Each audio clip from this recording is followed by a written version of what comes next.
All right, I'm joined by St. Louis Cardinals fan and expert Josh Batchelor. I'm Sutton Smith. Thanks for joining me today, Josh. How's it going? Doing good. So I got just a few Cardinals questions. We'll jump right into it here, man. The Cardinals haven't started off well this year in 2020. They're 3-7. What were you kind of expecting before the season started, and how disappointed are you right now? Yeah, first of all, I mean, I had pretty high expectations coming into the season, winning the division last year, having the returning MVP and Paul Goldschmidt and Nolan Arenado finish third in MVP. I thought they'd really highlight our offense. I knew pitching was going to be a concern, and that's really been the struggle so far. We really don't have an ace, and really everyone on the staff has been struggling, especially, Adam Wainwright's been out. So, not the best start for the Cardinals so far, but I'm confident they can turn things around. You mentioned that pitching staff and them being the crack in the armor, so to speak, for the team. What moves or changes do you see that need to be made to the staff to fix these issues?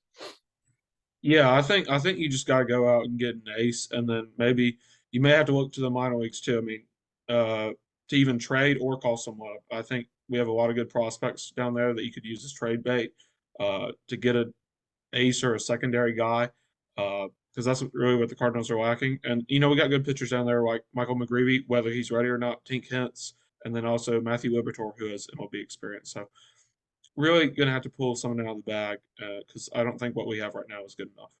I definitely agree. But on a brighter note, rookie Jordan Walker has been a bright spot for this Cardinals offense and is already a fan favorite. What does he bring to this team that they didn't have before? And how do you see his career playing out in St. Louis? Yeah, we've had a lot of elite hitting prospects, or we've had a lot of good prospects over the years. Like Dylan Carlson was really highly regarded. Nolan Gorman was really highly regarded in his own right. But Jordan Walker is like a generational prospect. I mean, he's a five-tool player. He came in as a third baseman, but he can play outfield. So he's got versatility. He's got to improve a little defensively because he hasn't played much outfield in his career. But the Cardinals regard him as the best hitting talent coming out of the minor leagues since Albert Pujols, even over the likes of Oscar Taveras. So that's really high respect for him. And, a 10-game hitting streak, the moments never really look too big for him. So I think he's way beyond his years of maturity, despite being only 20 years old. He acts like he's a 30-year-old, and he also looks like one. So really beyond his years. And, you know, he's already looking like one of the better players on the Cardinals.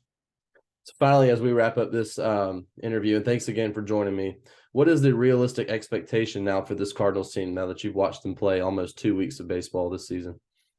Yeah, I think it's just getting back to your hitting ways.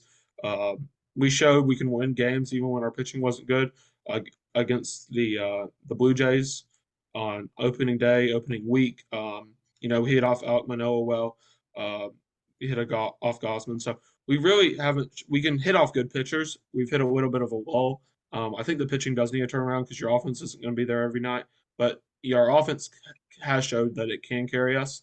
So offense is going to need to be there more frequent. It's hit a bit of a lull, but I think once it gets coming back and Nolan starts hitting better and O'Neill, I think we'll be in good shape to win the division. Because I don't think we have that strong of opposition other than maybe the Brewers. Ladies and gentlemen, Josh Batchelor, thanks for joining me. Thank you.